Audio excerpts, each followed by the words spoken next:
The kick's power comes from the torque generated by the rotation of the hips. It's the same principle that cracks the whip.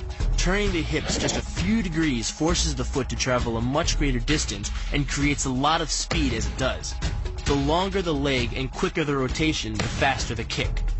And unlike karate, Muay Thai fighters are also taught to strike with the hard bone of the shin. A Muay Thai kick can generate roughly the same force as a baseball bat, enough to crack a rib. It works like a point of a knife.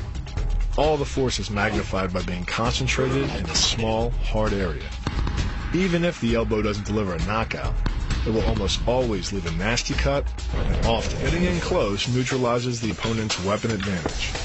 Then, in the clinch, we bring the power of the knee to bear. Unlike the kick, which relies on rotation to create power, the knee gets its power from leverage. Pulling our opponent down as we drive the knee up can deliver up to 2.5 tons of force, enough to lift a car. It's not the arms, but the legs that drive this. Like a piston, the explosive power of the legs is capable of generating hundreds of pounds of force, all to a very vulnerable area, the soft underside of the opponent's jaw. Like the Hanuman move, the flying knee relies on the explosive power of the legs.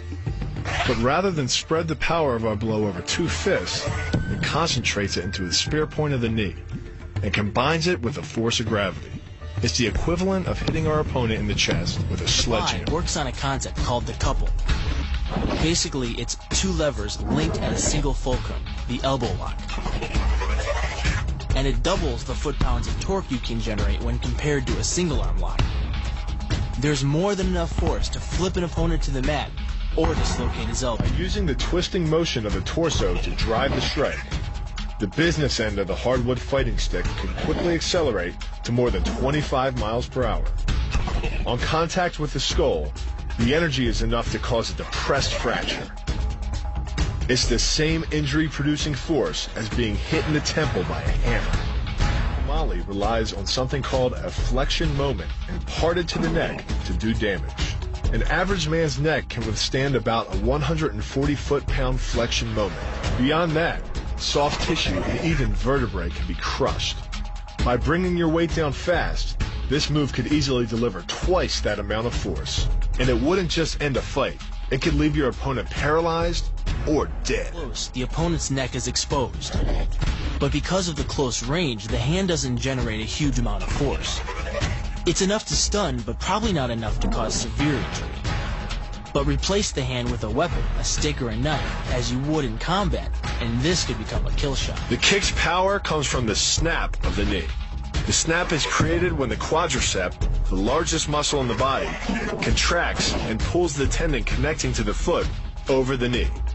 Using the knee as a pulley, the strength of the quad is enough to accelerate your foot to speeds close to 30 miles per hour. Because the area of impact is focused on a small part of the foot, it magnifies the force of the blow, making it capable of dropping 1,000 pounds of force on your head. It's like getting whacked in the head with a Louisville Slugger. It works by taking the opponent's blow at an angle, which deflects the energy of the blow away from the vulnerable torso. The harder you block, the further his blow will be deflected, and the more open he'll be to a counter-strike. Rotating your fist 180 degrees right before it strikes the intended target. The twisting snap of the arm maximizes the speed of the punch and magnifies the force of the blow by concentrating the impact on the first two knuckles of your hand. Done correctly, it can deliver as much energy as a bowling ball dropped from the top of a house, more than enough to cause soft tissue damage or break a rib. Because it swings through such a wide arc, the wrist is moving at speeds of up to 43 miles per hour. And since the radius doesn't deflect or compress nearly as much as a fist, it can deliver a staggering blow, like being hit with an axe handle. This roundhouse kick is designed for maximum impact. With the powerful muscles of the thigh yanking the tendon over the knee, the foot accelerates from 0 to 21 miles per hour in just 1/3 of a second. Combine that with the reinforced shoe, and this kick can drive the nose bone back up into the brain. It's aimed at the largest gland in the human body, the liver. A direct hit won't just bring an opponent down. It can rupture the gland, causing severe internal bleeding. But the liver is well protected by the rib cage, so the kick must be accurate to within half an inch. In this move, the forward propulsion of the hips, combined with the piston motion of the lower leg, can send well over 700 pounds of force directly through the rigid bone of the heel. This impact won't just knock an opponent down. The force is enough to permanently damage his kneecap, leading with the near arm. The first jab travels the shortest distance to the opponent, so what it lacks in force, it makes up for in speed. The second punch, utilizing both the twist of the shoulders and the forward momentum of the kick, can carry over 4 times as much impact. And just a few hundred pounds of force to the temple is enough to cause a knockout. This move uses the same principle as a throw in judo, off-balancing your opponent and then using his momentum to send him down.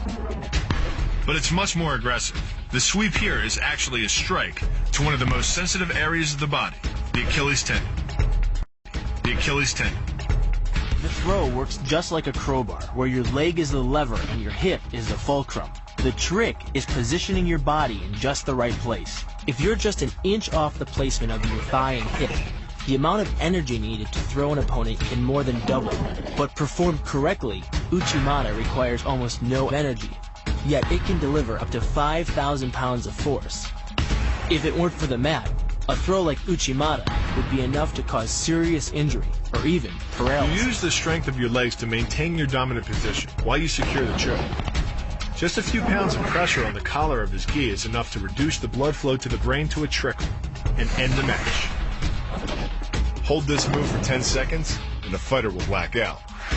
Hold it just a bit longer and he's dead.